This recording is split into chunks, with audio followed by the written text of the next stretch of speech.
Hi, I'm Phil Ashey from the American Anglican Council with your weekly Anglican Perspective.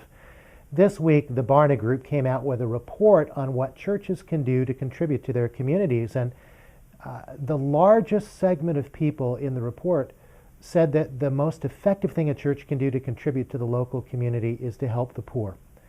Now, obviously, we as Christians have so much more to offer than a loaf of bread and a shirt on our backs. But frankly, many people will never hear about the good news and the transforming power of Jesus Christ until they've received that loaf of bread and that shirt that they need to clothe them. Isaiah said this in the reading that we do on every Ash Wednesday. Is not this the kind of fasting I've chosen? Is it not to share your food with the hungry and to provide the poor wanderer with shelter?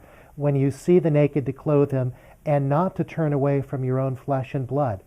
In fact, it goes on to say that when we do these things, when we reach the poor and contribute to their needs and clothe the naked and house the homeless, that our light will break forth like the noonday.